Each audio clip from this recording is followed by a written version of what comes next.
Hello viewers, welcome to PP spicy kitchen.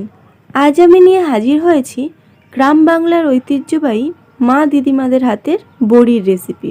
কিভাবে এই বড়ি বানানো হয়, কী কী মশলার প্রয়োজন বড়ি বানাতে এবং কতদিন ধরে রোদে শুকাতে লাগে, সব স্টেপ বাই স্টেপ এই ভিডিওতে বলতে থাকবো। তোমরা ভিডিওটা স্কিপ না করে শেষ পর্যন্ত দেখতে থাকো। আজ আমি শেয়ার করব বিউলির ডালের বড়ি। অনেকে এটাকে কুমড়ো বড়ি বা বড় বড়ি বলে থাকে। এই বড়ি বানানো শেখা আমার ঠাকুমার কাছ থেকে। বিউলির ডালের বড়ি বানানোর জন্য এখানে আমি 1 কেজি বিউলির ডাল আগের দিন রাত্রিবেলা ভিজিয়ে রেখেছিলাম, যেটা পরের দিন সকালবেলা বেটে নেব। এবার এই বাটা ডালের মধ্যে দিয়ে দেব পরিমাণ মতো লবণ, দেব 2 চামচ আদা বাটা। সব মশলাগুলো একটু বেশি বেশি পরিমাণে দিতে হবে। দেব মৌরি বাটা, দিয়ে দেব জিরে বাটা আর সামান্য একটু কালো জিরে ছড়িয়ে দেব। কালো জিরেটা কিন্তু অপশনাল, দেওয়াও যায় নাও দেওয়া যায়। এবার প্রথম স্টেপে ডালটাকে একবার মেখে নেব। তবে এই কিন্তু মাখা শেষ না, এরপরে আরও মাখতে হবে ডালটা ভালো করে।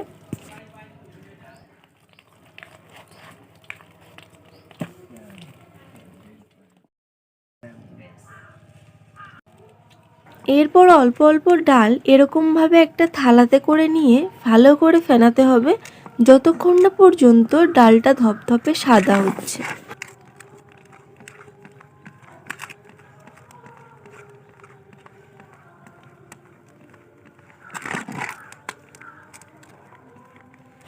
এরপর এরকম একটা জলের বাটি নিয়ে তার মধ্যে একটা বড়ি ফেলে দেখতে হবে।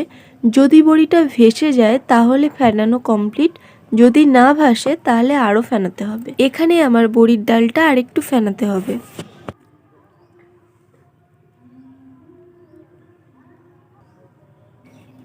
এবার আমার বড়ির ডালটা রেডি হয়ে গেছে। এবার এটাকে তুলে নিয়ে চলে যাব ছাদে। এই যে ছাদে চলে এসেছি, এবার একটা কাপড় বিছিয়ে নেব। বিউলির ডালের বড়ি কাপড়ের উপর ফেলতে হয়। আর ভাবলাম ছাদের উপর থেকে আমাদের গ্রামের ভিউটা তোমাদের সাথে শেয়ার করি।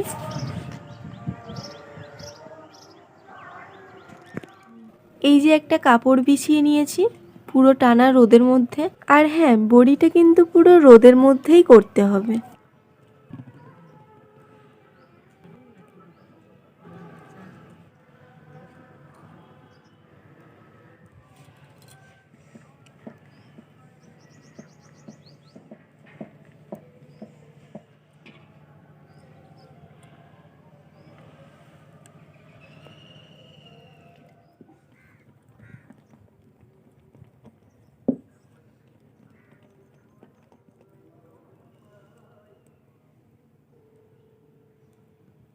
মা আর আমি দুজন মিলেই বড়িটা দিচ্ছিলাম।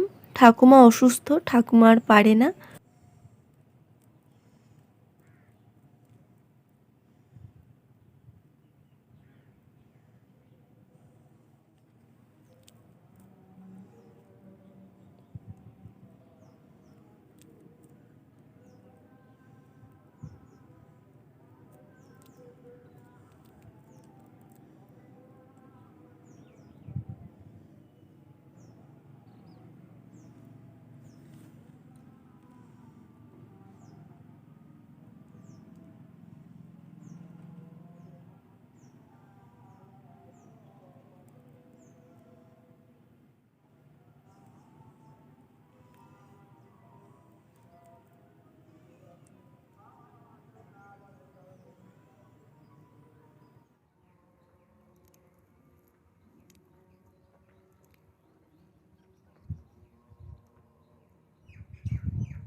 যে কোনো ডালের বড়ি শীতকালেই করা হয়। খেয়াল রাখবেন যেদিন বড়ি ফেলবেন সেদিন যেন টানা রোদ হয়।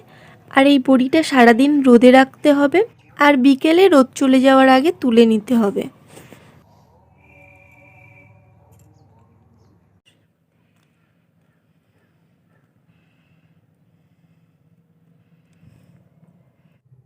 তো এমনভাবে সব বড়িগুলো ফেলে নেব। ভিডিওটা কেমন লাগলো কমেন্টে জানাবেন। ভালো লাগলে একটা লাইক, একটা সাবস্ক্রাইব করে পাশে থাকবেন। এরকমভাবে সব বড়িগুলো ফেলা হয়ে গেছে। এবার এটাকে টানা একদিন রোদে রাখবো, ফিরে আসবো পরের দিন শুকিয়ে যাওয়ার পর। তো বড়িটা শুকিয়ে যাওয়ার পর এরকমভাবে তুলে নেব কাপড় থেকে, আর তার পরের দিনই কিন্তু কাপড় থেকে বড়িটা তুলে নিতে হবে। বেশি শুকিয়ে গেলে কিন্তু কাপড় ছিঁড়ে যাবে, উঠবে না তখন বড়িটা। আর বড়িটা তুলে নেওয়ার পরেই তোলা বড়িটাকে 4-5 দিন রোদে রেখে 1 থেকে 2 বছরের জন্য স্টোর করে রাখা যায়। তো ভিডিওটা কেমন লাগলো কমেন্টে জানাবেন। ভালো লাগলে একটা লাইক, একটা সাবস্ক্রাইব করে পাশে থাকবেন। ফিরে আসবো নতুন কোনো ভিডিও নিয়ে। সবাই ভালো থাকবেন।